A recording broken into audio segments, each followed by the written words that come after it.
po, kumusta po sa lahat po ng mga Pisces, sa mga bago, bumabalik at mga cross-watchers.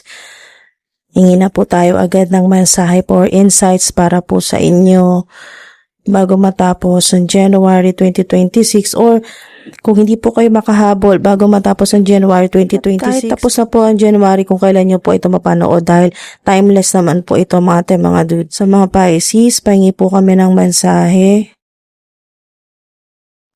Something better will come instead. Think it through. Yes, but it will take a while to be known or to manifest. Be careful what you wish for. Yes.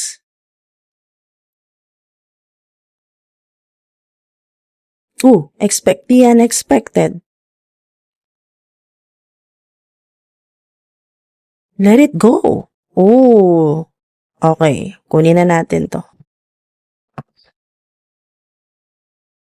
Let it go. Wakas, makakapag-let go ka na. Kaya mo na. Okay. Wow. Ang bigat ng mensahe dito, pero kaya nyo to bago mag-February, mga dude. Merong emotional closure. Dito po sa let it go na mensahe sa inyo.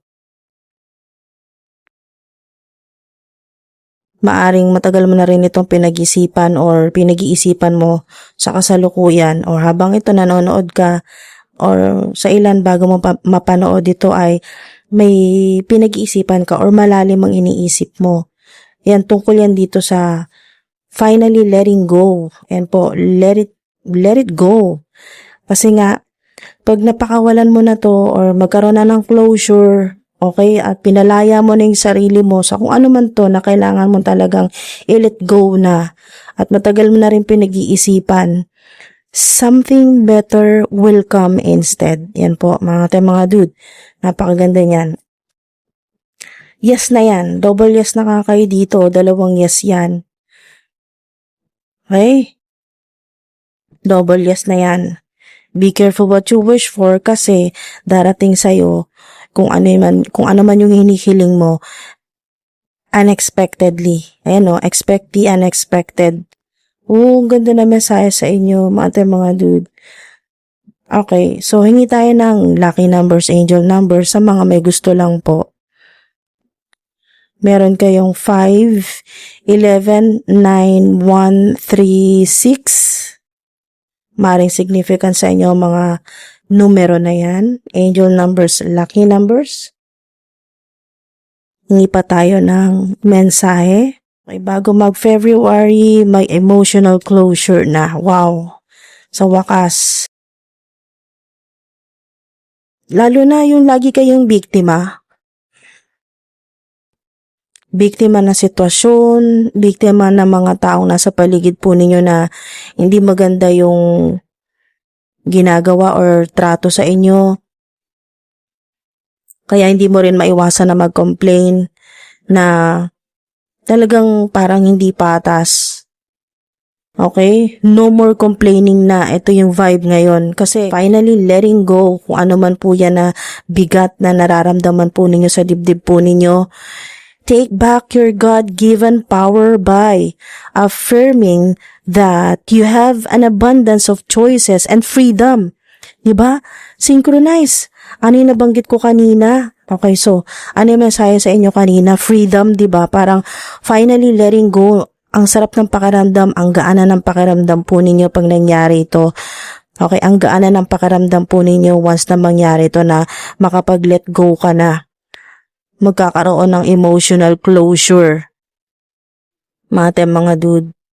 At, take back your God-given power by affirming that you have an abundance of choices and freedom.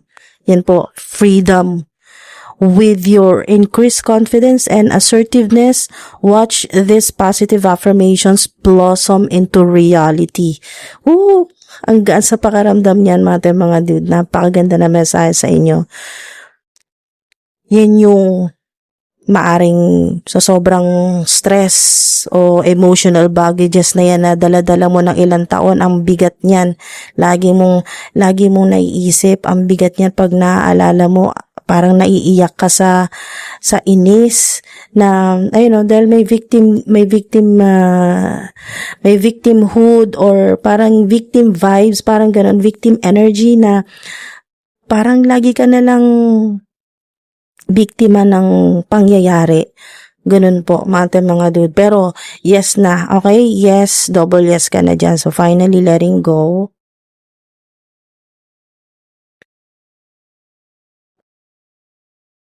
At maraming mangyayari sa'yo na mas maganda pa. Ayan o, something better will come instead. Marami din mga blessing ang darating sa inyo.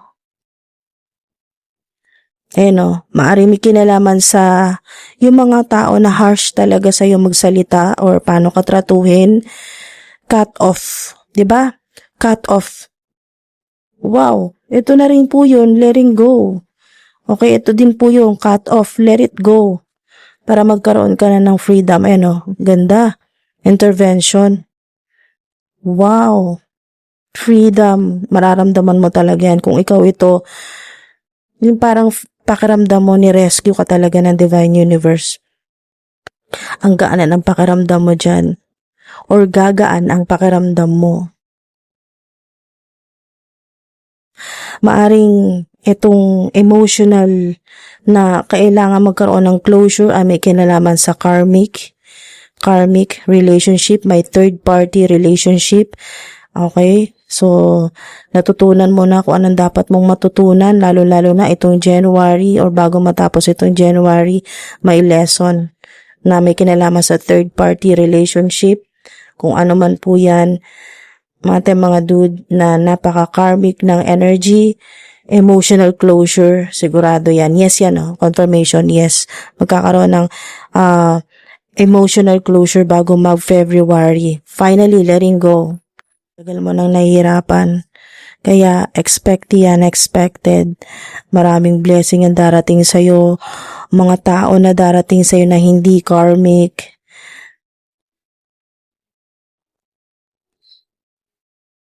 Maaring ito yon yung matagal mo nang iniiwasan kasi yung vibe, your energy ay yung running, avoiding, iniiwasan na hindi mo pa kaya talaga i-let go. Pero ngayon, mga dude, bago mag-February ay makakapag-let go ka na.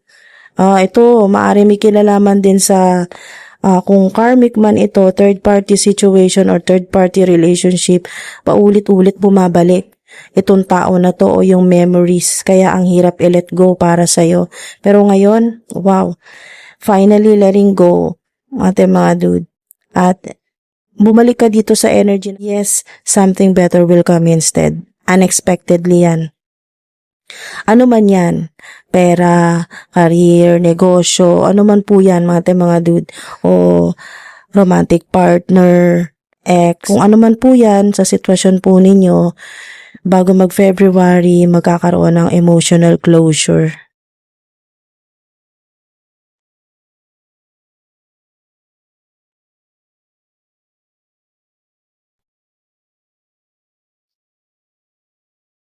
You are too close to see. Ito, tinuturo ako dito sa something better will come instead. You are too close to see. Malapit na dahil nakapag-let go ka na or bago mag-February ay makapag-let go ka na. Yes. Confirmation. Triple yes na po kayo dyan, no? Yes, yes, yes. Wow, finally letting go. Alam mo yan kung ikaw yan, mga dude na tinutukoy ng mga cards na sa wakas, maring may kinalaman din ito sa hinihiling mo. Wish na matagal mo nang hinihingi sa Divine Universe. Okay, bago mag-February, kaya mo nang harapin. finally letting go yung vibe or energy at yes, kayang-kaya mo nang harapin, kaya mo nang isara. Ayan po, dahil nga sa emotional closure, bitawan. Okay. Maraming salamat po mga dudes sa solid na suporta, sa patuloy po ninyong panonood, sa mga nagko-comment, nag-like, subscribe. Maraming salamat po sa inyo. Ingat po kayo palagi hanggang sa susunod po.